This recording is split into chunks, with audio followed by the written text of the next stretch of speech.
The year is 2025, December 9th. The world's attention is once again drawn to the waters of Southeast Asia, where a silent conflict simmers just beneath the surface. Tension hangs over the turquoise waters of the West Philippine Sea, a region both breathtaking and fraught with danger. What appears calm from above hides a daily struggle for control and survival.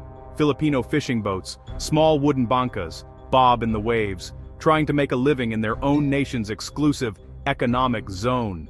For generations, these waters have provided food and livelihood for countless families, but they are dwarfed by massive white-hulled ships of the China Coast Guard, enforcing a claim the world has rejected. These vessels patrol relentlessly, their presence a constant reminder of a powerful neighbor's ambitions. This is a daily drama, David versus Goliath, played out on the open sea. The odds are stark, the imbalance of power impossible to ignore.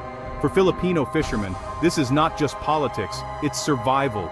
Every catch, every trip, is shadowed by uncertainty and fear. They tell of being blocked, chased, and intimidated by giant ships, horns blaring warnings in a language they don't understand. Sometimes the threats are shouted through loudspeakers echoing across the waves. These are not isolated incidents but part of a calculated pattern, a slow squeeze to push the Philippines out of its own waters. Each encounter chips away at the fishermen's confidence and their ability to provide for their families. Courage alone cannot fill empty nets or stand up to steel hulls. The economic toll is mounting as more fishermen return home with less to show for their efforts. Confrontations are escalating, water cannons blast supply vessels, lasers blind crews, and the threat of violence grows with each passing month. Ramming incidents risk lives, leaving boats battered and crews shaken. The sea, once a source of hope, now feels like a battleground. Each act is a calculated test of the Philippines' resolve, stopping just short of open war. The line between peace and conflict grows thinner every day. The Philippine government files protest after protest. The world voices concern. International headlines highlight the standoff, but solutions remain elusive. But on the water, words evaporate in the sea mist. The Chinese ships remain, unmoved by diplomatic appeals or global scrutiny. For the Philippines, this is no longer just about territory. It's about survival and the right to sail freely in their own backyard. The struggle is deeply personal for every fisherman who braves these contested waters. The nation's maritime heritage is at stake. Generations of seafarers have called these waters home, and their legacy now hangs in the balance. The question now, how can Manila defend its people and its waters? Leaders weigh their options, knowing that every decision carries enormous risk. The answer may require new, bolder solutions. Investments in modern ships, alliances, and technology are underway, but time is running short. The struggle is constant, the stakes are rising. Each confrontation brings the region closer to a tipping point. Every day, the West Philippine Sea becomes a little more dangerous. The risk of miscalculation or accident grows with every tense encounter. The world is watching, but for those on the water, the fight is personal. For them, it's about dignity, livelihood, and the future of their children. The Philippines must act or risk losing more than just territory. The outcome of this struggle will shape not only the fate of a nation, but the balance of power in the region for years to come.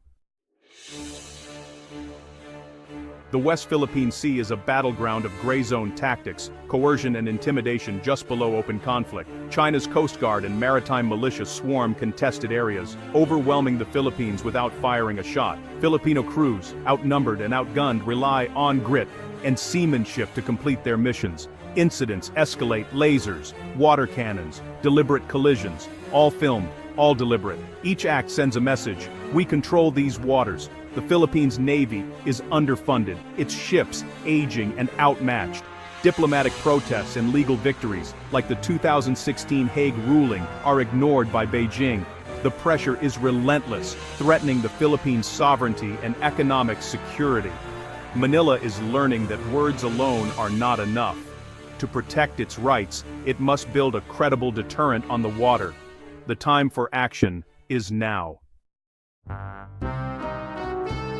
In the midst of growing regional tensions and maritime challenges, an unexpected opportunity has surfaced, one that could reshape naval dynamics in Southeast Asia. The United States is retiring its Freedom-Class Littoral Combat Ships, sleek, modern vessels that have sparked both excitement and controversy since their debut. Surprisingly, these ships are less than a decade old, yet they're being decommissioned due to persistent mechanical issues, high maintenance costs, and a shift in U.S. naval strategy toward larger, more survivable warships. On paper, the LCS seems perfect for littoral operations, fast, modular, and highly automated, designed to adapt quickly to different missions near shorelines. While the US found these ships lacking for high-end, large-scale warfare, the Philippines faces a very different set of maritime challenges. Manila isn't preparing for a massive naval battle. It needs to patrol vast waters, respond rapidly to incidents, and assert its presence in contested maritime zones. For these missions, speed, agility, and endurance are often more valuable than heavy firepower or advanced missile systems. The flaws that made the LCS problematic for the US Navy, like limited armament and mechanical quirks, may be less critical for the Philippines' specific needs. The real question is whether these ships can truly fill the gap in Manila's fleet, or if their well-documented problems will ultimately outweigh their potential promise. Despite the risks, Manila is giving the offer serious consideration, weighing the benefits against the possible pitfalls. It's a classic case of one nation's cast-off becoming another's opportunity, a chance to boost capability quickly, but not without uncertainty. The risks are real, the stakes are high, and for Manila, the decision is anything but simple. The Philippine Navy's courage is legendary, but courage alone can't close the capability gap. The fleet is a patchwork of aging ships and a few modern frigates, too few to cover a vast maritime domain. Persistent presence is deterrence, but the Philippines struggles to maintain it. Modern threats require ships with speed, endurance, and advanced sensors. The goal isn't to match China ship for ship, but to raise the cost of aggression. A squadron of fast modern warships could change Beijing's calculus. Deterrence is about making conflict too risky to start. The right ships could tip the balance. Freedom-class ships could transform the Philippine Navy overnight. Their size and speed would boost presence and allow rapid response across the archipelago. Modern combat systems, radar, a 57mm gun, missile defenses would be a leap in capability. Even basic armament is a deterrent against aggressive maneuvers. Interoperability with the US and allies would improve, enabling joint patrols and real-time data sharing. The political message is powerful. The Philippines is modernizing and deepening its alliance with the US-American-built warships, crewed by Filipinos, would be a symbol of resolve. For a nation under pressure, these ships offer more than firepower. They offer credibility. The world would see a nation standing up for its rights. But every advantage comes with a cost. Manila must weigh the benefits against the risks. The Freedom-class ships come with baggage. Their propulsion systems are notoriously unreliable, and maintenance is expensive. For the Philippines, a small defense budget could be stretched to the breaking point. Critics warn these ships could spend more time in port than at sea. Operating costs, spare parts, and specialized training add up fast. Some argue the money would be better spent on simpler, more reliable patrol vessels. The LCS's modular design never fully delivered. The ships may arrive with only basic capabilities. There's also the risk of technological dependency on the US, a double-edged sword for Philippine autonomy. The debate is fierce. Are these ships a smart upgrade or a costly gamble? Manila must decide if the benefits outweigh the risks. The wrong choice could haunt the Navy for years. Manila faces a strategic crossroads. Acquiring Freedom-class ships would be the biggest upgrade in Philippine naval history, an instant boost in numbers and technology. It would shift the Navy from reactive to assertive and deepen the US alliance. The message to Beijing: the Philippines is not alone, but the risks are huge. Financial strain, possible unreliability, and lost opportunities elsewhere. If the ships fail, it could be a costly disaster. The decision is about more than ships. It's about the future of Philippine defense. Invest in a few high-end platforms or many simpler ones. Tie the Navy's fate to US technology, or diversify. The stakes are generational, and the choice will define the nation's security for decades. Strip away the technicalities, and this is about sovereignty. At its core, this conflict is not just about territory or resources, but about the right of a nation to determine its own destiny and safeguard its people's future. The Philippines' ability to control its waters and protect its people is under daily threat. Every fisherman chased away, every reef occupied, every incursion by foreign vessels chips away at the nation's authority and dignity. Each loss, no matter how small, is an erosion of national rights and a blow to the collective spirit of the Filipino people. Acquiring Freedom-Class ships is a bold attempt to draw a line in the water, an unmistakable declaration that the Philippines will defend what is rightfully theirs. It's a signal that Manila will not surrender its maritime future, and that the nation stands ready to protect its sovereignty at all costs. The sea is the nation's lifeblood. It sustains communities, feeds families, and connects the Philippines to the wider world.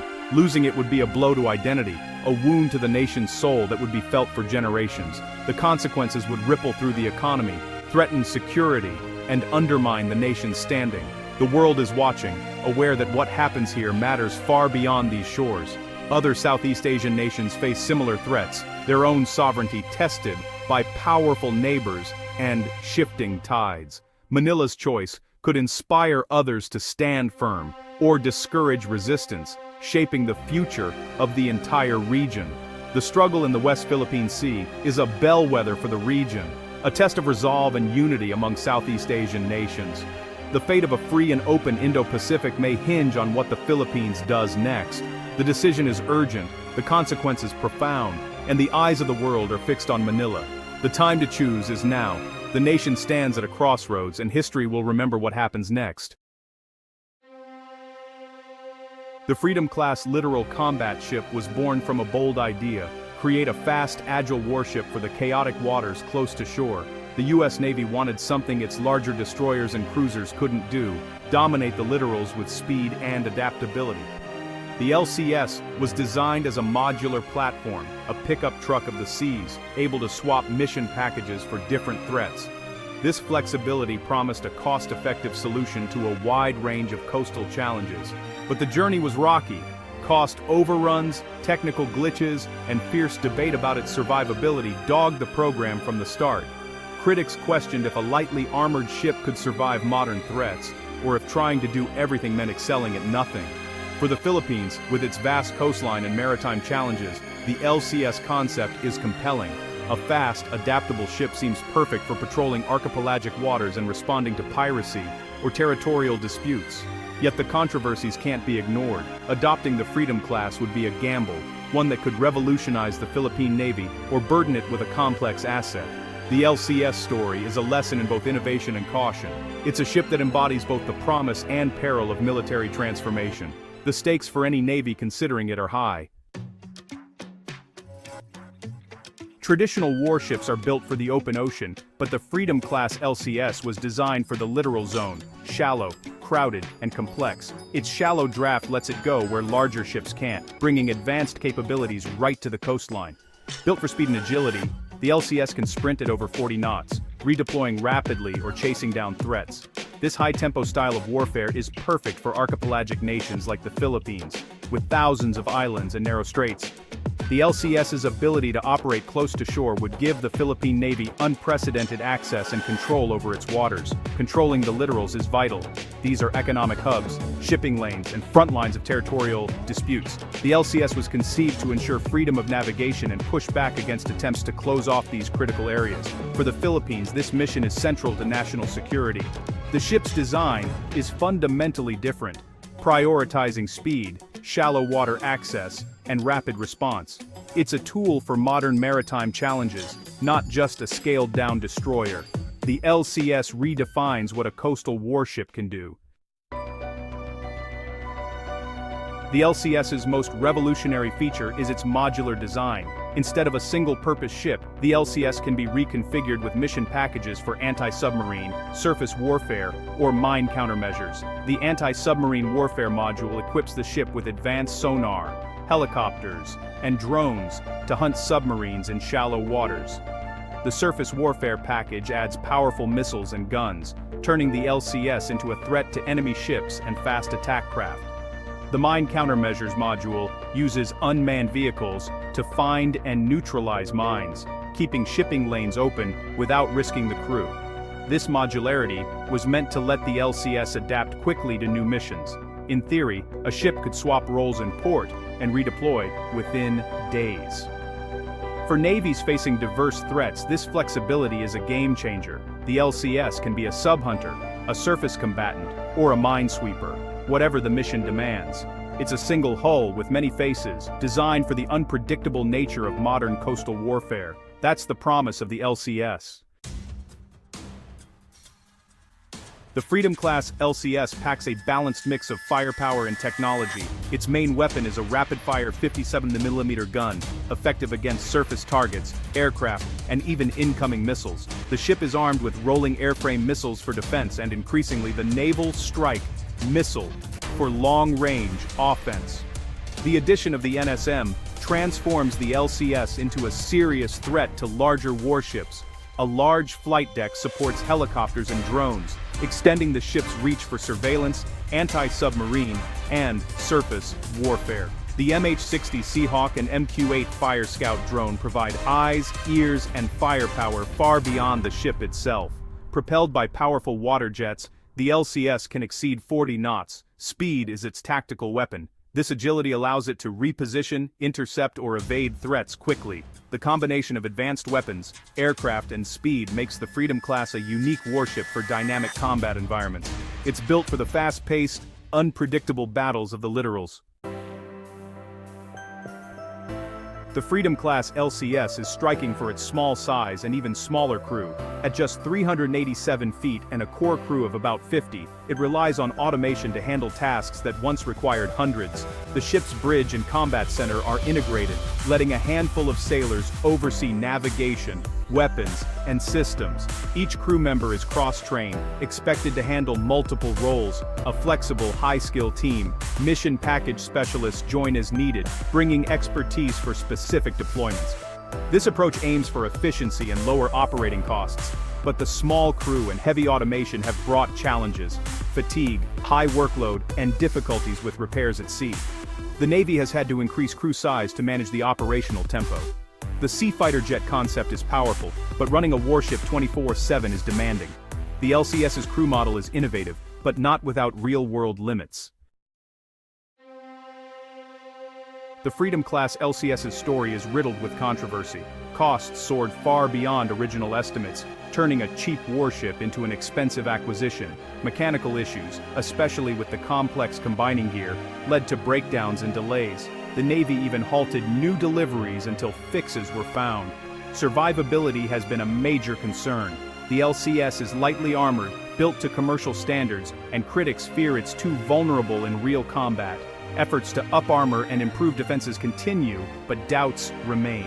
The modular mission package concept also fell short. Swapping modules proved slow and complex, and some packages struggled to deliver. The Navy abandoned the idea of rapid role changes, assigning each LCS a primary mission for its service life. The core vision of flexibility was undermined by technical and operational realities. The LCS is a cautionary tale of innovation colliding with complexity. For the Philippine Navy, the Freedom-Class LCS is both a tempting and risky prospect. Its speed, agility, and shallow water capability seem tailor-made for the archipelago's maritime challenges. The LCS could outpace pirates, patrol disputed waters, and provide a credible deterrent with advanced missiles. Helicopters and drones would boost surveillance and response across thousands of islands. Acquiring the LCS could elevate the Philippine Navy's status, giving it real sea denial power. But the ship's high costs, maintenance demands, and reliability issues are serious concerns. Adopting the LCS would require major investments in training, logistics, and infrastructure. The Philippines is watching the U.S. experience closely, balancing the ship's promise against its pitfalls. The Freedom-Class LCS is a lesson in the risks and rewards of military innovation. It broke from tradition, prioritizing speed, modularity, and automation for modern coastal warfare. The ship's capabilities are attractive for nations like the Philippines, offering a leap in maritime power. But the LCS's troubled development shows that new technology brings steep costs and challenges. Even the U.S. Navy struggled to make the concept work. For smaller navies, a misstep could mean expensive, unreliable ships that drain resources. The LCS reminds us that the newest tech isn't always the best solution. Choosing a ship like this is about strategic vision and accepting both risk and reward. The future belongs to navies that can adapt and integrate new technologies wisely. The LCS, for all its flaws, has forced a rethink of how to fight in the littorals and what it takes to build the Navy of tomorrow. Tonight, we look at a story of ambition, technology, and difficult choices. The United States Navy is retiring the Freedom-Class Littoral Combat Ships, vessels that were supposed to be the future of naval warfare. Designed for speed and adaptability, these ships were meant to operate close to shorelines, using modular mission packages to switch roles quickly, but the vision never fully materialized. Persistent mechanical failures, survivability concerns, and ballooning costs plagued the program from the start. The Navy's decision to decommission up to 9 of these relatively new ships has sparked tough questions about military spending and accountability. Billions were spent, but the ships are being sidelined after only a few years of service. The Freedom-Class LCS was a bold idea, plug-and-play warships for a new era. Yet the reality fell short, and the Navy is now forced to admit the program did not deliver. For sailors and engineers, it's a tough chapter. For lawmakers and the public, it's a moment to demand answers. What went wrong, and what does this mean for the future of the U.S. Navy? We'll break down the failures, the fallout, and what comes next. The Freedom-Class story is a cautionary tale. Even the most advanced militaries can get it wrong. As the Navy pivots away from these ships, the lessons learned will shape future decisions. Let's dive into why the Freedom-Class LCS is being retired so soon. At the heart of the Freedom-Class ship's troubles is a critical flaw: the propulsion system's combining gear. This gear, meant to deliver high speeds, repeatedly failed, leaving ships stranded or stuck in port for costly repairs. The clutch bearings couldn't handle the stress of switching between power sources, and fixes proved elusive. Years and millions were spent chasing a solution, but the flaw was baked into the ship's design. Imagine a sports car that can't accelerate without breaking down. No matter how many times you fix it, the problem returns. The Navy faced a tough choice: pour more money into redesigning every ship, or cut their losses. The cost to fix each vessel was astronomical, and multiplied across the fleet it became unsustainable. The Freedom-Class was sold on speed and agility, but its most fundamental system was unreliable. The Navy ultimately decided the engineering challenge and price tag were too great. Persistent propulsion failures became the first major crack in the LCS program's foundation.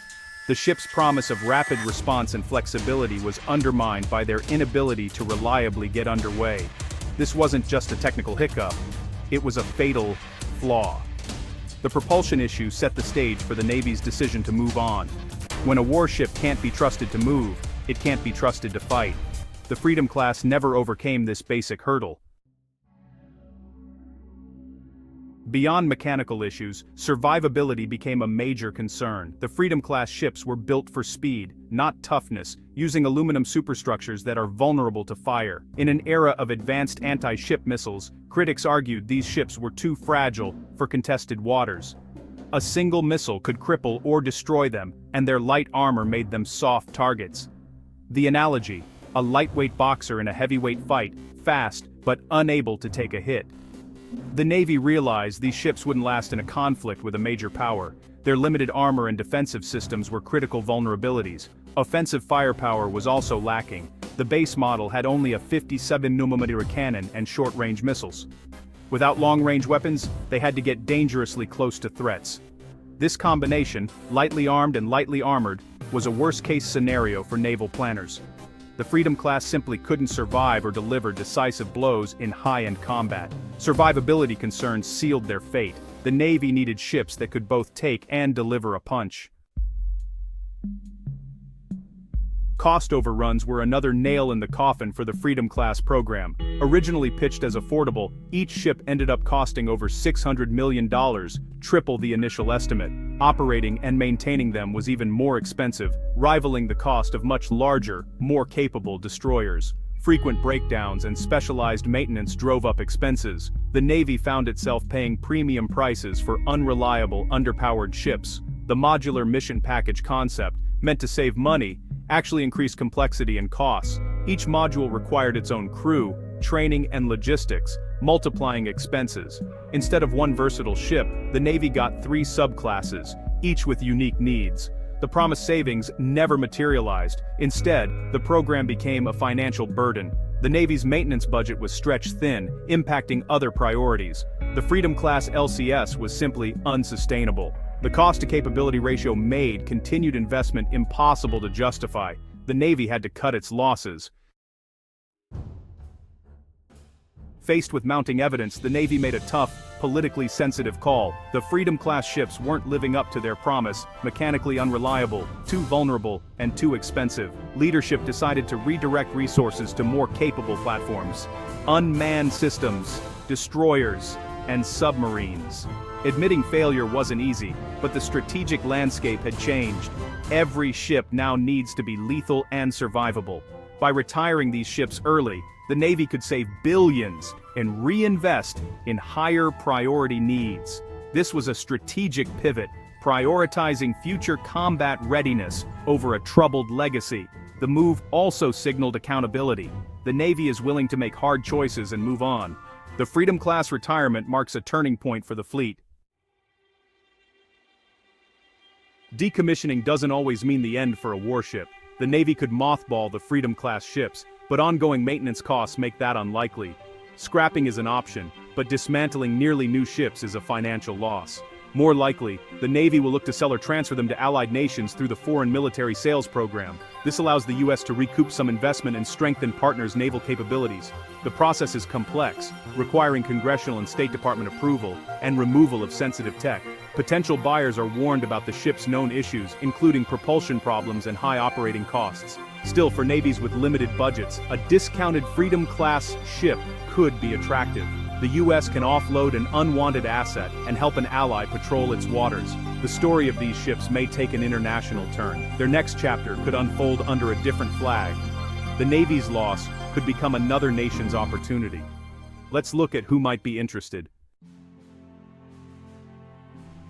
The Philippines has shown interest in acquiring these ships. With one of the world's longest coastlines, the Philippine Navy needs modern vessels for patrol and maritime security. For the U.S., a ship that can't face China in a major war is a liability.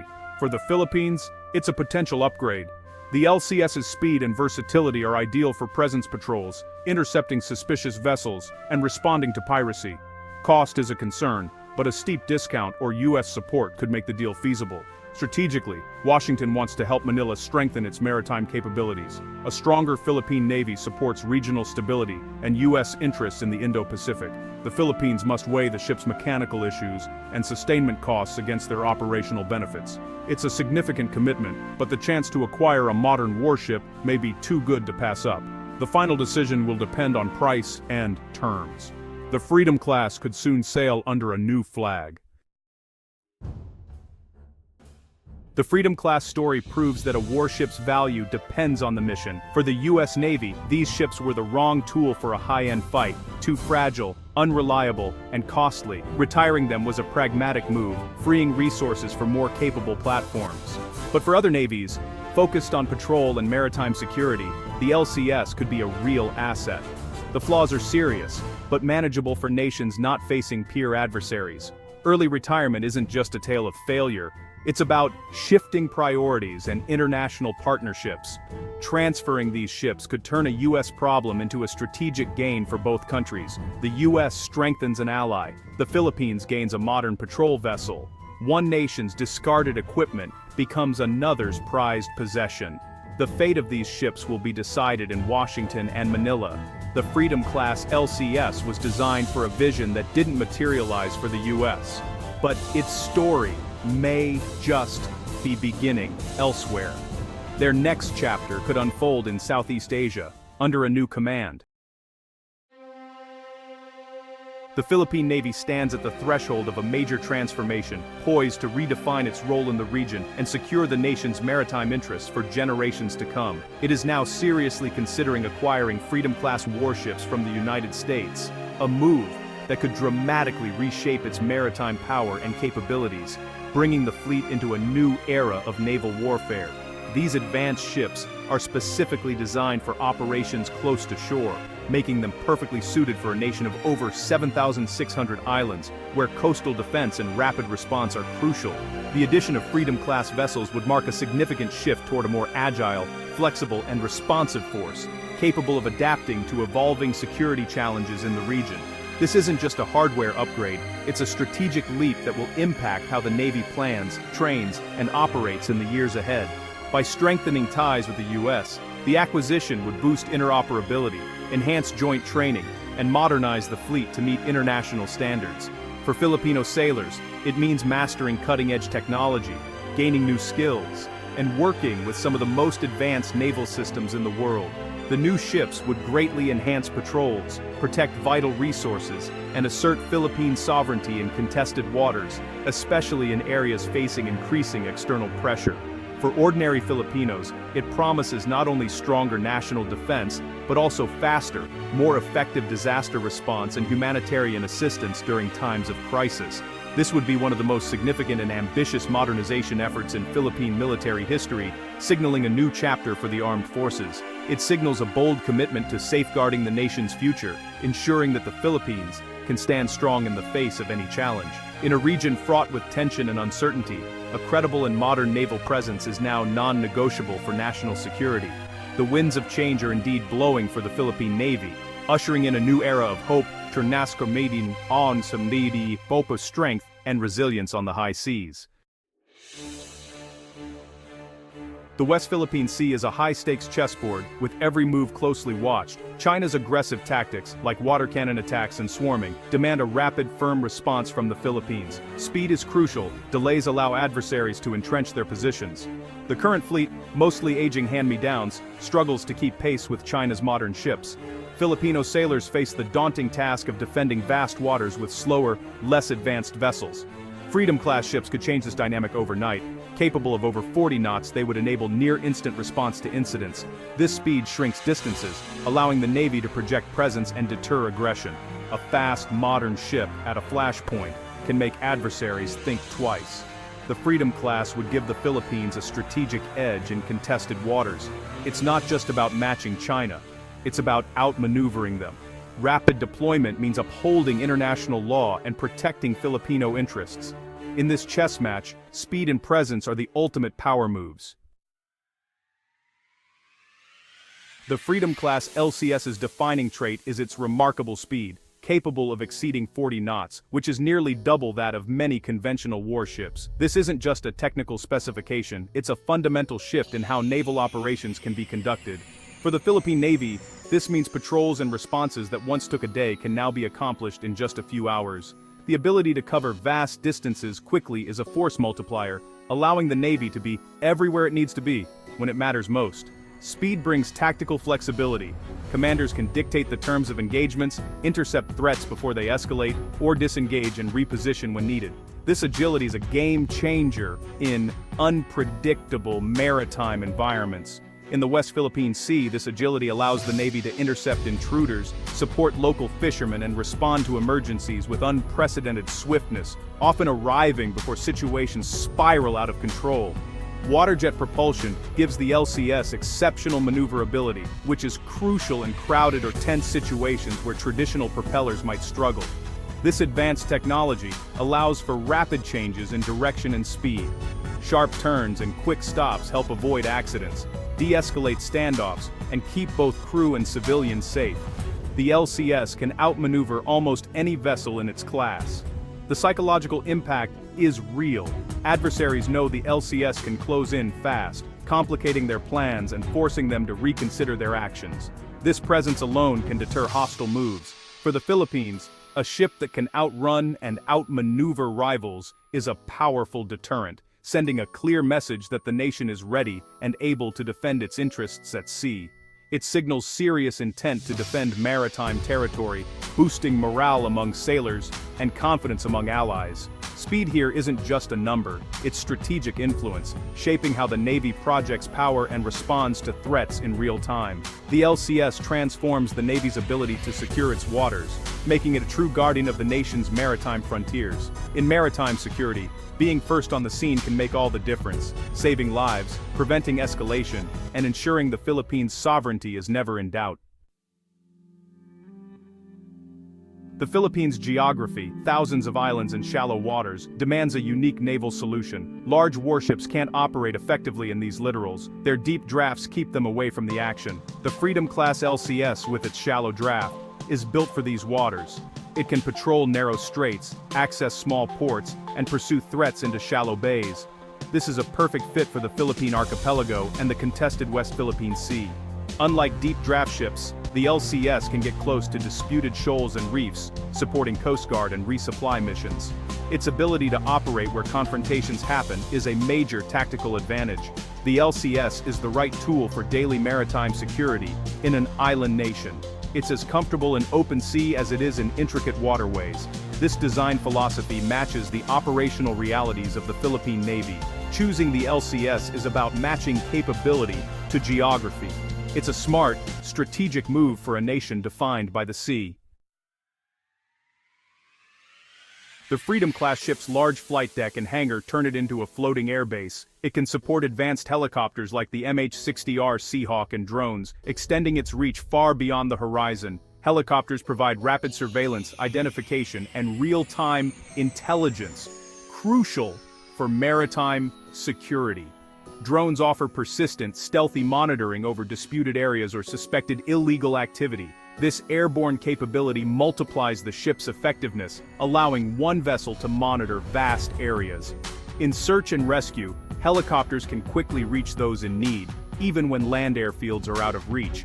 The floating airbase concept is vital for both security and humanitarian missions. The LCS's aviation facilities are a force multiplier for the Philippine Navy.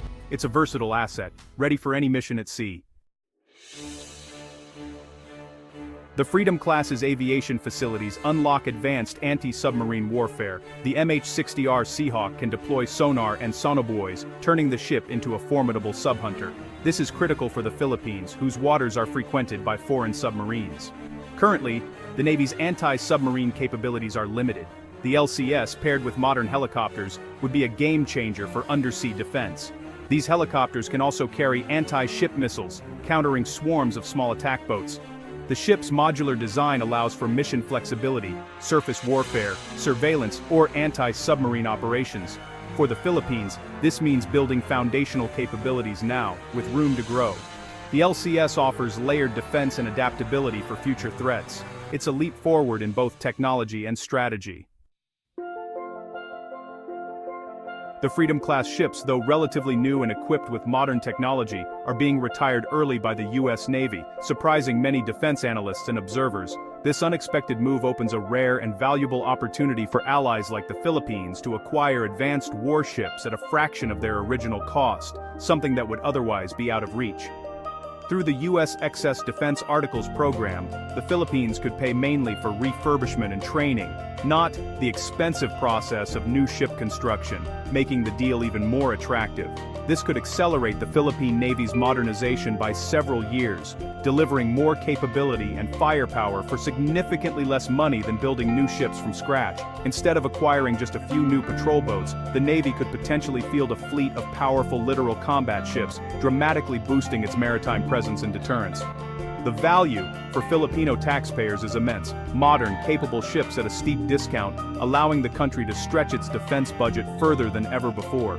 However, it's important to remember that long-term costs for maintenance, specialized training, and ongoing technical support must be carefully factored into the equation.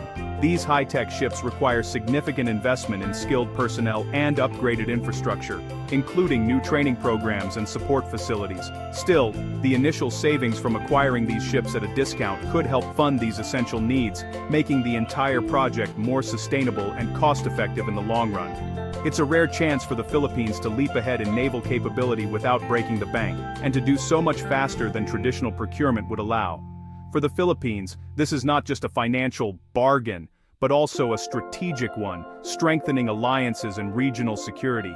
The right investment now could secure the nation's maritime defense and sovereignty for decades to come, ensuring peace and stability in the region. Every opportunity carries risks, and the Freedom-Class ships are no exception. The main concern is a mechanical flaw in the combining gear, which has led to early U.S. Navy retirements. The Philippines must ensure this issue is fixed and affordable before buying. Integrating such advanced ships requires major investment in training and support. The Navy must build new expertise and career paths for crews. Armament is another challenge. Effective weapons must be secured to realize the ship's full potential. Without proper missiles and guns, the LCS is just a fast transport. Despite these hurdles, the strategic upside is huge. If technical and sustainment issues are addressed, these ships could transform Philippine maritime defense. It's a calculated risk, but bold moves are often needed to secure the future. For a nation on the front lines of maritime competition, the Freedom-Class could be a game-changer. Tonight we look beyond the headlines to a story that could reshape Southeast Asia's future. The Philippines stands at a crossroads considering a major military purchase, Freedom-Class warships from the United States. These ships are fast, modern, and a leap in technology for the Philippine Navy, tempting for a country under pressure in the West Philippine Sea. The narrative is one of modernization and partnership, with the US helping an ally stand tall. But beneath the surface, the deal is far more complex. The Freedom-Class ships are being decommissioned by the US Navy after only a few years. A red flag.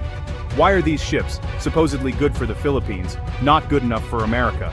The answer lies in politics, economics, and military strategy. These vessels are floating supercomputers, packed with sensitive tech that demands maintenance the Philippine Navy isn't equipped for. The allure is undeniable, but the hidden truths reveal a complicated picture. This isn't just about buying ships, it's about buying into a system and a future that's uncertain. Is the Philippines being sold a solution, or a problem? The deal's shiny exterior hides immense financial risk and strategic gamble. We'll pull back the curtain on this multi-billion-dollar deal. What are the real challenges and interests at play? The fate of a nation's security could hang in the balance. Let's dive in.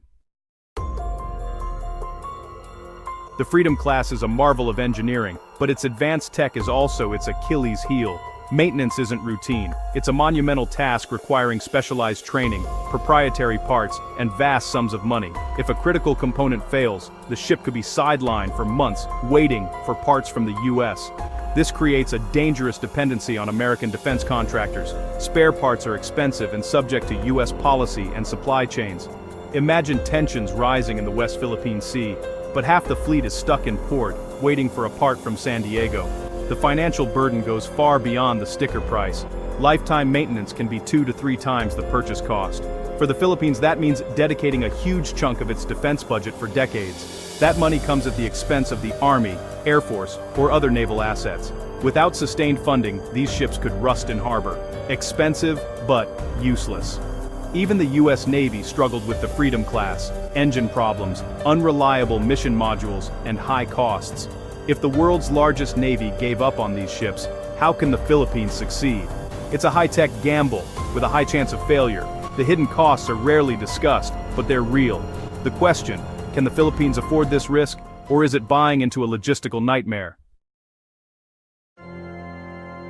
Why is the US so eager for the Philippines to buy these ships? It's about more than helping an ally. It's about American strategy in the Indo-Pacific. The US wants to counter China's growing influence by strengthening a key ally on the South China Sea's front line. Freedom-Class ships, under a Filipino flag, can patrol contested waters without escalating tensions as directly as US warships might. The deal deepens interoperability. Filipino sailors would train on US systems, use US doctrine, and rely on US logistics. This binds the two navies together, making joint operations seamless. In a crisis, the US Pacific Fleet could work closely with its Filipino counterparts. For Washington, it's a strategic win, regardless of the maintenance burden on Manila. There's also an industrial motive.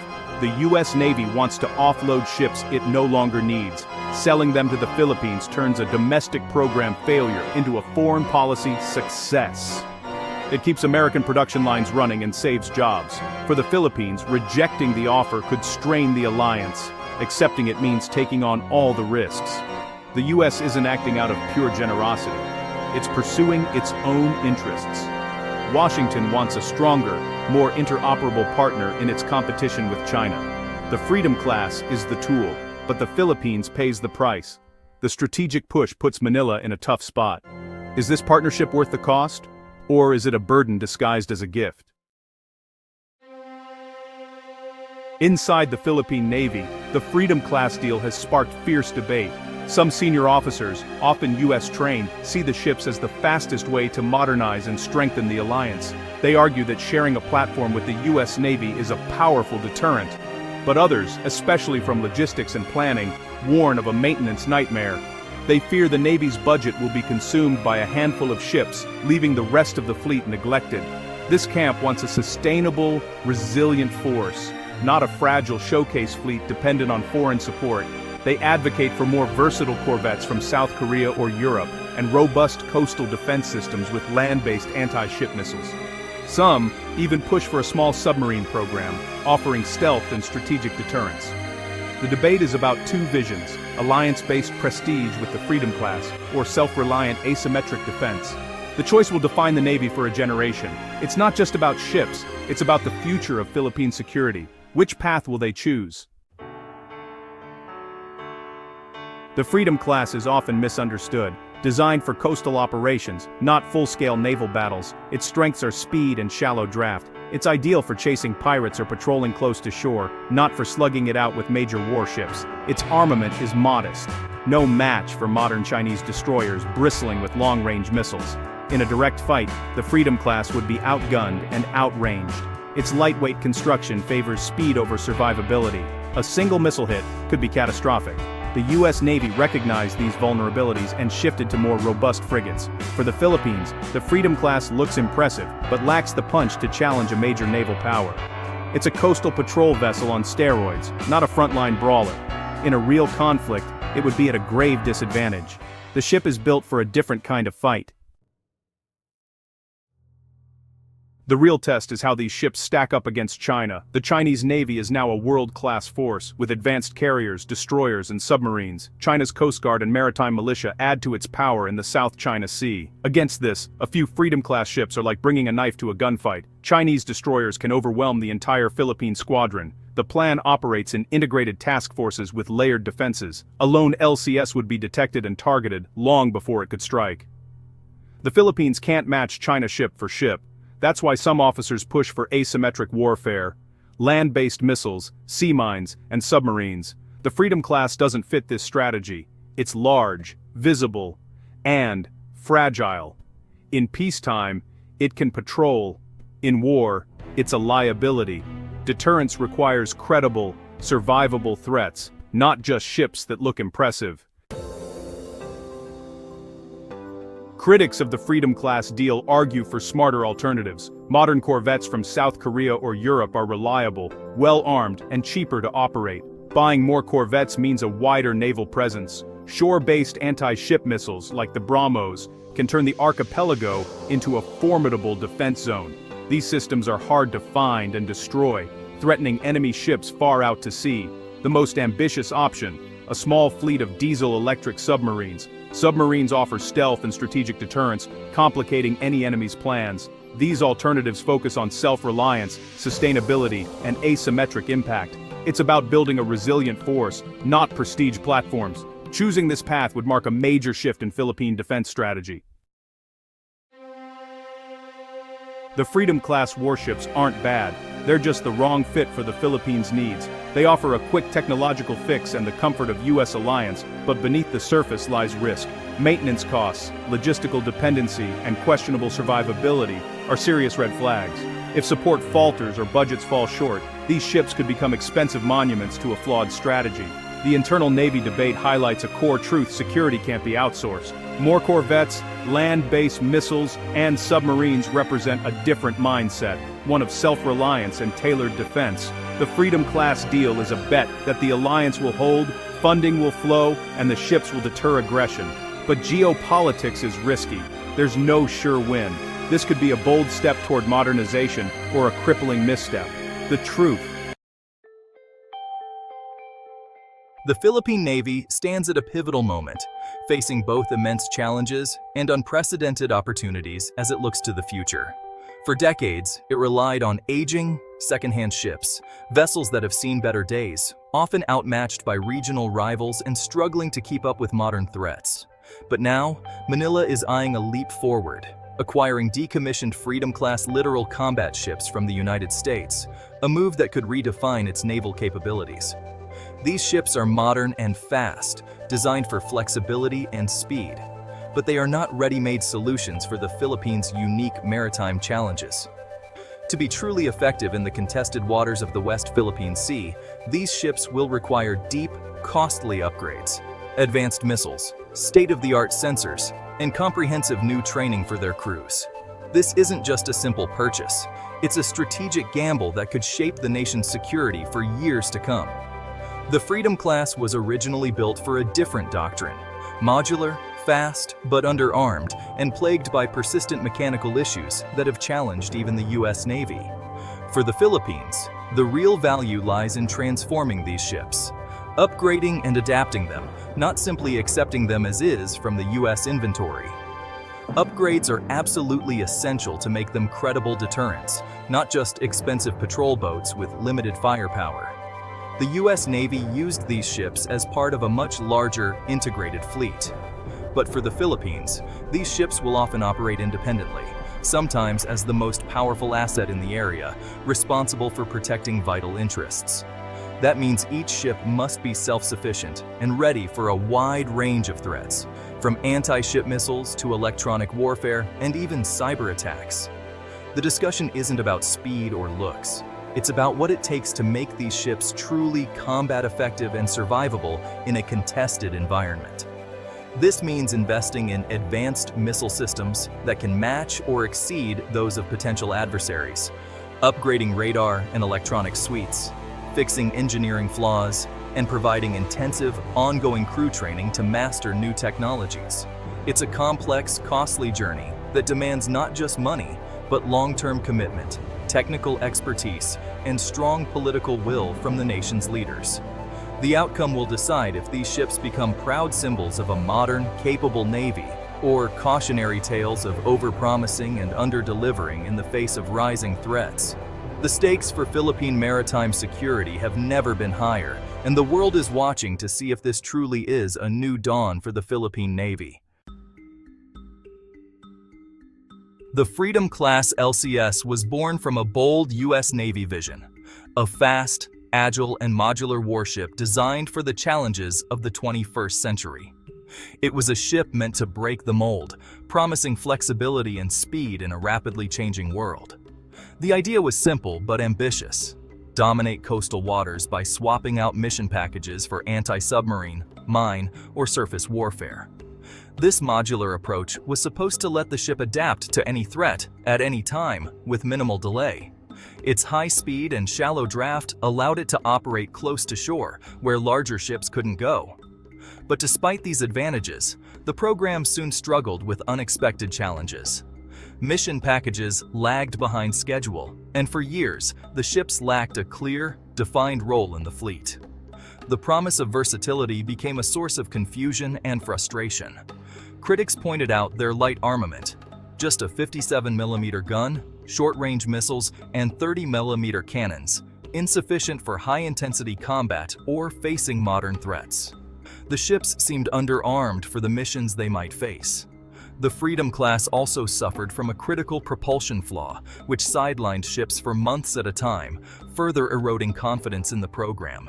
Many were decommissioned early, their potential never fully realized. Now, these ships are being offered to allies like the Philippines, who see opportunity where others saw failure. For Manila, the LCS offers a modern hull with speed and endurance, a platform that could help patrol vast waters. Yet, its troubled history and technical issues can't be ignored. The modular design, once seen as a weakness, could now become a strength, allowing the Philippines to tailor weapons, sensors, and systems to their unique needs and regional threats. The challenge ahead is clear: rebuild a flawed platform into a warship fit for the West Philippine Sea, capable of defending national interests and deterring aggression. It's about seeing potential, not just problems, about turning limitations into opportunities for innovation and growth. The LCS is a blank canvas for transformation, ready to be reimagined and rebuilt for a new era of maritime security. The mission now is to turn it into a credible deterrent, not just a fast ship, but a vessel that can truly protect and project power where it matters most. That means reimagining what the ship can be, not what it was, unlocking its full potential for those who dare to take on the challenge. In the contested waters of the West Philippine Sea, a warship's true power is measured not just by its size or speed, but by the reach and lethality of its missiles. In this high-stakes environment, firepower is the ultimate deterrent. The Freedom-Class's 57mm gun, while effective against small threats, is no match for the advanced missiles and ships it may face today. To survive and win, anti-ship missiles are the first and most critical upgrade for these vessels. The Naval Strike Missile, already fielded by the U.S. Navy, stands out as a top candidate, giving the LCS the ability to strike enemy ships over 100 nautical miles away, well beyond the range of most naval guns. This leap in capability changes the balance at sea. With these missiles, the ship transforms from a simple patrol vessel into a true surface combatant, capable of both defending itself and threatening adversaries. But offense alone isn't enough. Defense matters too. The current rolling airframe missile system, while useful, is not sufficient against the latest air and missile threats. Upgrading to a vertical launch system for evolved Sea Sparrow missiles would provide vital air defense, allowing the ship to intercept incoming missiles and aircraft from multiple directions. These upgrades are complex and expensive, requiring skilled engineers and significant investment, but they are absolutely essential for survival in contested waters where threats can appear at any moment. The ultimate goal is deterrence, making any adversary think twice before acting aggressively, knowing that any attack could be met with a swift and powerful response. For the Philippines, asymmetric capability is key. Missiles allow a small navy to threaten much larger forces, leveling the playing field and providing a credible defense. Without credible anti-ship and anti-air missiles, the LCS would be little more than a fast-moving target, vulnerable and unable to defend itself or project power. Investing in advanced missiles is just as important as buying the ships themselves. It's the missiles that turn a ship into a true weapon of deterrence and defense. In the end, it's the difference between simply having a presence at sea and projecting real, undeniable power, shaping the balance in the West Philippine Sea. Weapons are useless if a ship can't see the threat. The Freedom-Class needs major sensor upgrades for the South China Sea. Replacing its radar with a modern assay system would vastly improve tracking and resistance to jamming. Upgrading electronic warfare suites is essential for survival in a region dense with surveillance and electronic threats. Anti-submarine capability is also crucial. Integrating hull-mounted and towed sonar systems will help detect underwater threats. These upgrades create situational awareness, letting the crew see first and act first.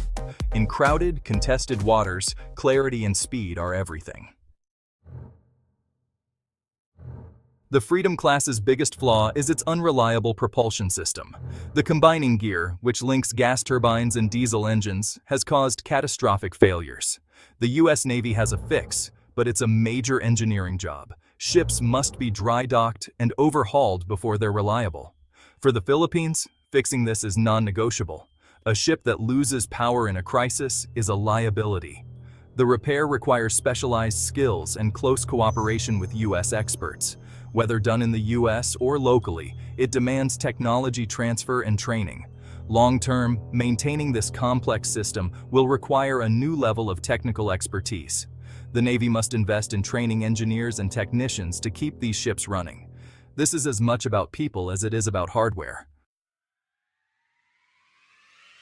A modern warship is only as capable as its crew. The leap from legacy ships to the LCS demands a total overhaul of training. Sailors must master digital controls, advanced sensors, and complex weapons. Training should start before the ships arrive. Sending crews to the U.S. for hands-on experience is vital. High-fidelity simulators will help crews practice emergencies and tactics safely. New doctrines and tactics must be developed for these advanced ships. The Philippine Navy needs not just skilled technicians, but innovative strategists. Acquiring Freedom-Class ships is just the start. It's a Navy-wide transformation. Modern ships need upgraded piers, new warehouses, and a modernized logistics chain. The Navy must build domestic capacity for repairs and upgrades, investing in shipyards and local expertise. The goal, long-term, self-sufficiency and resilience. This transformation is about more than technology. It's a cultural shift toward innovation and digital operations. It requires strategic vision and sustained investment. Success means more than new ships. It means a credible, self-reliant Navy. The journey is slow and costly, but the payoff is national security. Integrating Freedom-Class ships will test the Philippines' resolve, resources, and vision. The upgrades, missiles, sensors, propulsion, training, are not optional. They're the minimum for credible operations. The real cost is in transformation, shipyard work, training, logistics, and infrastructure. Cutting corners would undermine the entire effort. The human factor is critical. Technology can be bought, but expertise must be built. U.S. partnership will be vital, but the goal is self-reliance. This is no shortcut to naval power. It's a long, demanding road. If the Philippines commits, the winds of change are gathering strength, swirling over the vast expanse of the South China Sea. Across these contested waters, new ambitions are taking shape, and the Philippines stands at a pivotal crossroads in its maritime history. For years, the Philippine Navy has relied on aging ships, vessels that have seen better days. Now the nation is setting its sights on a transformative upgrade, acquiring state-of-the-art Freedom-Class Littoral Combat Ships from the United States, a move that could redefine its naval capabilities. This isn't just about adding new hardware to the fleet, it marks a strategic shift for a country that has often found itself on the defensive, struggling to protect its own waters from encroachment. For decades, the Philippine Navy has faced immense challenges patrolling its sprawling coastline, especially as regional tensions have escalated and neighboring countries have grown more assertive in their claims. The Horizon Modernization Program is designed to address these challenges head-on. Acquiring advanced warships would be its boldest and most ambitious step yet, signaling a new era for the Philippine military. These modern ships would provide the Philippines with the ability to better enforce its maritime claims, deter potential threats, and project strength far beyond its shores. While diplomatic protests and legal victories have brought international tension, they have not been enough. Manila now recognizes that a credible defense is essential to truly secure its rights and interests in the West Philippine Sea. For many Filipinos, building a stronger navy is not just about military might. It's a matter of national pride, sovereignty, and the promise of a safer future for generations to come. This bold move sends a clear message to both allies and rivals. The Philippines is committed to defending its territory, strengthening regional partnerships, and investing in its own future security. By taking this decisive step, the Philippines is asserting itself as a key player in Southeast Asia's complex and ever-evolving geopolitical landscape, determined to shape its own destiny on the high seas. The Freedom-Class Littoral Combat Ship is fast, agile, and specifically designed for coastal operations, seemingly perfect for the Philippines' sprawling archipelago, where hundreds of islands and narrow straits demand a nimble and responsive naval force. Its speed and shallow draft allow it to operate where larger warships cannot, making it ideal for patrolling contested waters and responding quickly to emerging threats. What truly sets the LCS apart is its modular design, which allows for rapid adaptation to a wide range of missions. Crews can swap out mission modules to shift from anti-submarine warfare to mine countermeasures or surface combat in a matter of days, not weeks. This flexibility could be a game changer for the Philippine Navy, enabling it to respond to evolving security challenges with unprecedented speed and efficiency. However, the LCS program has not been without controversy. In the United States, it has faced sharp criticism for cost overruns, delays, and persistent technical issues, especially with propulsion reliability and maintenance complexity. These problems have led to some ships spending more time in port than at sea, raising concerns about their long-term value. The U.S. Navy is even retiring some of these ships earlier than planned, which raises tough questions for Manila. Is the LCS a proven asset that can deliver on its promises, or is it a risky investment that could drain resources and create new headaches for the Philippine Navy? The answer may depend on the support package that comes with the ships. Comprehensive maintenance, ongoing training, and robust technical assistance from the U.S. will be absolutely crucial to ensure the LCS can operate effectively in Philippine service and avoid the pitfalls experienced by the U.S. Navy. Despite the controversy, acquiring these ships would represent a significant leap in capability for the Philippine Navy. With advanced sensors, modern radar, and powerful missile systems, the LCS could help counter China's gray zone tactics and provide a credible deterrent in disputed waters. Their presence alone could deter harassment of Philippine vessels, raise the stakes for any potential aggressor, and reassure allies of the Philippines' commitment to defending its maritime interests. Ultimately, it's a calculated gamble. The strategic benefits, greater flexibility, deterrence, and regional influence, must outweigh the technical and financial risks. Success will depend on careful management and strong international partnerships. If managed well, these ships could become powerful symbols of Philippine resolve and a visible sign of the country's growing naval ambitions. They would mark a new era for the Navy, fundamentally shifting the dynamics in the South China Sea and signaling a bold step forward in maritime security for the Philippines. China would see the Philippines' acquisition of Freedom-Class ships as a direct challenge to its claims in the South China Sea. Beijing would quickly condemn the move, framing it as U.S. interference and regional militarization. Economic pressure could follow, restrictions on trade, tourism, or investment, to make Manila reconsider.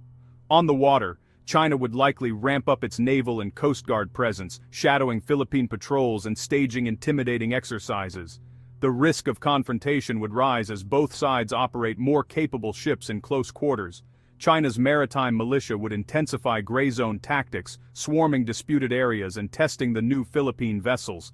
The message: even with modern ships, the Philippines can't match China's numbers or resolve. Beijing's goal would be to demonstrate that technology alone won't shift the regional balance. The Philippines would face a real test of its resolve and alliances. Japan has emerged as a steadfast supporter of the Philippines' ambitious naval upgrade, recognizing that a stronger Philippine Navy is vital not only for the country's own defense, but also for the stability of the entire region. This partnership is rooted in a shared vision for a peaceful and secure maritime environment, where international law is respected and smaller nations are not left vulnerable. Much of Japan's trade, including vital energy supplies and manufactured goods, passes through the South China Sea. The security of these waters is a national priority for Tokyo, as any disruption could have serious economic consequences for Japan and its trading partners. Tokyo's support goes far beyond diplomatic statements. Japan has already delivered modern patrol vessels, advanced radar systems, and provided extensive training to Philippine personnel, helping to boost Manila's maritime capabilities. By helping Manila build up its defenses, Japan is taking a smart and proactive approach to counterbalancing China's growing influence, while also reinforcing a rules-based order in the region that benefits all. Japan's own ongoing disputes with China in the East China Sea make it especially sympathetic to the Philippines' situation in the South China Sea, fostering a sense of solidarity between the two nations. In the coming years, expect to see more joint naval exercises, technical support, and capacity-building initiatives from Japan, all aimed at helping the Philippines integrate, operate, and maintain its growing fleet of modern ships. For Tokyo, investing in Philippine security is not just an act of friendship, it's a strategic investment in Japan's own long-term security and regional influence. This deepening partnership strengthens a wider network of like-minded states, all committed to upholding maritime stability and deterring aggression in the Indo-Pacific. Japan's backing is both practical and highly symbolic, sending a clear message to the world that coercion and intimidation in these waters will not be tolerated. Together, Japan and the Philippines are helping to anchor a more secure, stable, and prosperous Indo-Pacific for generations to come. Vietnam and Malaysia, though quieter, would welcome a stronger Philippine Navy. Both have faced Chinese coercion and see Manila's upgrade as a boost to regional balance. Vietnam, a staunch opponent of China's claims, would see strategic value in the Philippines, complicating Beijing's calculations. Malaysia, more cautious due to economic ties with China, still benefits from another Southeast Asian nation standing up for its rights. Quiet cooperation, intelligence sharing, joint patrols could increase as a result. This move highlights a growing informal consensus among ASEAN claimants to push back against Chinese pressure. While ASEAN as a bloc remains divided, individual states are taking action to defend their interests. The Philippine upgrade signals a new willingness among claimants to build their own capacity and form a de facto united front. The United States would be the Philippines' most enthusiastic backer in acquiring Freedom-Class ships. This move strengthens the U.S.-Philippines alliance and fits Washington's strategy of empowering allies to share the security burden. Modern ships mean greater interoperability. Joint patrols and exercises with the U.S. Navy become seamless. In a crisis, US and Philippine forces could coordinate more effectively, presenting a unified front. The sale is about more than hardware. It's about upholding a rules-based order and deterring aggression. The US wants disputes resolved peacefully, not by force, and sees a stronger Philippine Navy as key to that vision. Supporting Manila also sends a message to Beijing. The US stands by its allies. The alliance becomes more credible as the Philippines gains real capability. This partnership is a cornerstone of Indo-Pacific security. By helping the Philippines modernize, the US reinforces its commitment to regional stability. The message is clear: might does not make right in these contested waters. The Philippines' naval upgrade would send shockwaves across the Indo-Pacific. Allies like Australia, the UK, and France would welcome a stronger Philippine Navy as part of a coalition upholding maritime law. Australia, in particular, would see this as a logical step in deepening security ties with Manila. Some ASEAN states closer to China might voice concern, but their influence is limited. India, wary of Chinese expansion, would quietly approve, seeing a stronger Philippines as a regional counterweight. The move would spark debate in international forums, highlighting the failure of diplomacy to resolve South China Sea tensions. Analysts would see it as a necessary response to years of Chinese coercion. The upgrade underscores how one country's decision can reshape the regional security architecture. The deployment of these ships would force all actors to adapt, reinforcing the South China Sea's role as a geopolitical flashpoint. The Philippines' acquisition of Freedom-Class ships would be a turning point for Southeast Asian security. It marks the country's most significant military modernization in a generation, shifting the regional balance. China's opposition would be fierce, but US and Japanese support would be crucial for Manila's success. Quiet approval from Vietnam and Malaysia signals a growing consensus to resist Chinese expansionism. While the upgrade won't erase China's naval advantage, it creates a more credible deterrent and raises the risks for gray zone operations. The move could stabilize the region, though at a higher level of tension. The future of Asia's security will depend on the resolve of middle powers and the support of their allies. In the contested South China Sea, a few new warships could redefine the rules and shape the region's future for decades. For a nation with a long coastline, a strong navy is essential, not a luxury. Protecting waters, trade, and sovereignty demands modern warships. But these are among the most expensive machines ever built. A single new warship can cost hundreds of millions, even billions of dollars, an enormous sum for any country, especially the Philippines. But the purchase price is just the beginning. Warships require constant care, skilled crews, training, fuel, and relentless maintenance. Over a ship's lifetime, operational costs can rival or exceed the initial price.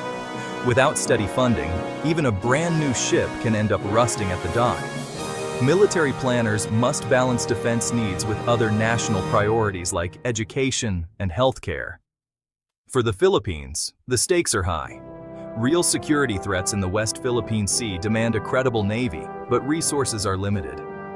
Acquiring new ships, such as the American Freedom-Class, is a decision with far-reaching consequences. It's not just about buying a ship. It's about decades of commitment, money, resources, and people. The real question isn't just can we buy these ships, but can we afford to keep them sailing? This is the heart of the debate over the Freedom-Class vessels and the future of the Philippine Navy. Every peso spent on warships is a peso not spent elsewhere. The decision will shape the nation's security and its future. The challenge: build a navy strong enough to defend the country without sinking the budget. The Freedom-Class debate is about more than ships. It's about national priorities. The U.S. Navy is retiring Freedom-Class Littoral Combat Ships early, creating a rare opportunity for the Philippines. These relatively new ships could be acquired at a fraction of their original cost, possibly through U.S. military aid programs. For a Navy used to aging, second-hand vessels, this is a tempting leap forward. The low sticker price is attractive, but it's only the beginning. Like buying a used luxury car, the real costs are hidden refurbishment, transport, and modifications to fit Philippine needs. Training crews for these complex ships will require time and money. Initial savings can quickly evaporate as post-acquisition expenses pile up. The allure of a cheap modern warship is strong, but the long-term financial commitment is much larger. The Philippines must ask, is the low entry price truly a bargain or just the start of a costly journey? A quick modernization can be appealing, but the true cost is measured over decades. The bargain could become a financial trap. The real expense of a warship is in keeping it operational. Freedom-class ships are fast and advanced, but their powerful engines guzzle fuel, an ongoing cost the Philippines must consider. Maintenance is another major burden. These ships are packed with sensitive electronics and complex machinery. The Freedom-class has a history of propulsion problems, requiring specialized repairs and US-sourced parts. This creates dependency on foreign suppliers, with long wait times and high costs. Nearly every spare part must be imported, straining logistics and budgets. Without a robust supply chain, these ships risk spending more time docked than at sea. Training crews to operate and maintain these vessels is expensive and time-consuming. Retaining skilled personnel is another challenge, as private sector jobs may lure them away. The day-to-day costs, fuel, maintenance, parts, and people, could strain the Philippine defense budget for years. A modern ship is only as useful as the resources behind it. The Freedom-class could become a costly asset, if not properly supported. Operational costs are the true test of naval modernization. Freedom-class ships come with basic armament, but to be truly effective, they need expensive upgrades. Adding long-range missiles, advanced sensors, and anti-submarine systems could cost hundreds of millions per ship. Fully upgrading a small fleet could approach or exceed $1 billion. The Philippines faces a dilemma: operate these ships as lightly armed patrol vessels, or invest heavily to make them credible warfighters. Upgrading means diverting funds from other defense needs: aircraft, coastal defenses, or army support. Integrating new weapons onto these ships is complex, risky, and often more expensive than planned. The modernization process could drag on for years, with no guarantee of success. The dream of a powerful navy could become a financial sinkhole. The upgrade decision is as critical as the acquisition itself. The true cost of capability is far higher than the purchase price. Despite the costs, acquiring Freedom-class ships could transform the Philippine Navy. These modern vessels would boost presence in contested waters and send a strong message of resolve. Their speed and size would improve response to incidents and deter illegal activities. The transfer would deepen US-Philippine military ties, enabling joint training and exercises. Interoperability with the US Navy would enhance crisis response and regional security. Operating these ships would force the Philippine Navy to develop new skills and logistics, accelerating modernization. The experience gained would prepare sailors and technicians for future, more advanced platforms. The ships could serve as a training ground, helping the Navy leapfrog years of slow progress. A stronger Navy benefits not just the Philippines, but regional stability and freedom of navigation. The investment could pay off in a more secure nation and a more stable region. The ships are a symbol of alliance and ambition, but benefits come with risks. Success depends on sustained commitment. The Freedom-class could be a strategic asset if managed wisely. The Freedom-class ships have serious limitations. Their lightweight design makes them vulnerable in high-intensity conflict. Mechanical issues, especially with propulsion, have plagued the class and led to costly repairs. For the Philippines, reliability problems could sideline key assets. The modular mission concept failed. These ships are stuck in limited configurations. They lack the multi-role flexibility of modern frigates. The ships were designed for coastal operations, not for facing major naval powers. For the Philippines, this is a mismatch lightly armed ships against a powerful adversary. The Freedom-class is an upgrade, but not a perfect fit for the country's main security challenge. Acquiring them is a compromise, not a solution. The Freedom-class debate forces the Philippines to clarify its defense priorities. Is rapid modernization worth the trade-offs, or is a more powerful deterrent needed? Investing in fewer, more capable warships or in land-based missiles and drones might offer better value. Strategic independence is another concern. Relying on U.S. ships deepens the alliance but limits flexibility. Diversifying suppliers could increase resilience, but complicates logistics and costs. Each path has risks and rewards. There are no easy answers. The choice is about more than ships. It's about the nation's defense posture. The Freedom-Class decision will reveal the Philippines' strategic direction. It's a crossroads that will shape the armed forces for decades. The Freedom-Class ships put the Philippines at a pivotal moment. They could be a stepping stone, modernizing the fleet, strengthening alliances, and building naval expertise. Or they could become a stumbling block, draining budgets, straining logistics, and failing in a crisis. Success depends on planning, resources, and a bit of luck. If properly supported, the ships could serve effectively for years. If not, they risk becoming expensive dock queens. Every modernization effort involves risk and trade-offs. The Freedom-Class is a high-risk, high-reward proposition. The decision will echo for decades, shaping the nation's security and strategic destiny. Will they be a symbol of progress or a costly miscalculation? Only time will tell.